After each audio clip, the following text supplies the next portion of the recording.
My first reaction was amazement, and also about how I learnt about it. I remember I was in the Lebanon where I was born, so I was visiting to see my sisters, and I had a phone call from Thierry Frémaux, who asked me if I wanted to be a member of the jury. And of course I said yes. I had a lot of work on. I had to organise everything for these 2 weeks that I'm spending here, because I think I've got an important mission here. It's not a question of judging, it's embracing all of these films, looking at them without prejudice. You have to love those films, and then you can give your opinion, not criticise and judging. It's such an eclectic experience to see these 18 different films. It's plunging into 18 different worlds. They're so personal, these worlds, and we have the good fortune to discover them. Discovery is what interests me.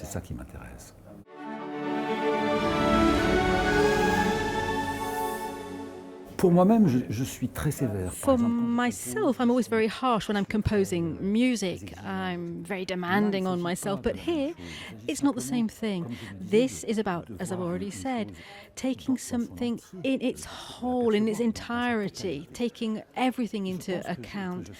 And I think I'll be very attentive.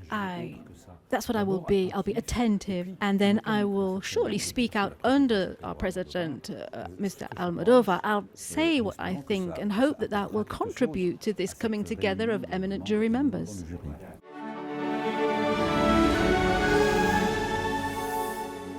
The first time I came to the film festival was in 1979-80. I came for my first film as a composer with Jean-Luc Godard and Anne-Marie Miéville. We were sitting up in the balcony. We weren't in the festival hall yet in those days. I remember that down below, in the stalls, people were throwing tomatoes, etc. That was my first experience of the film festival here in Cannes, with someone who I really like a lot, who's a great master of his art, Jean-Luc Godard. Then I came back on several occasions. There's an atmosphere here which is festive and nourishing. You can meet so many people here. Wonderful people. Something always happens here in every section of the festival, whether you're in Critics Week or the Un Certain Regard, there's always something going on. It's bubbling.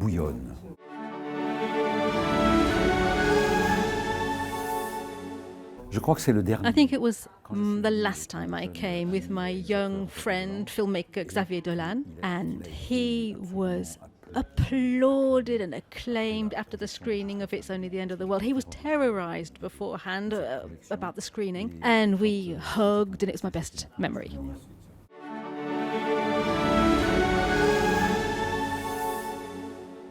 It's a film that's not necessarily looking in the rearview mirror, not something which has already been done before, a film which dares something. I think we need that.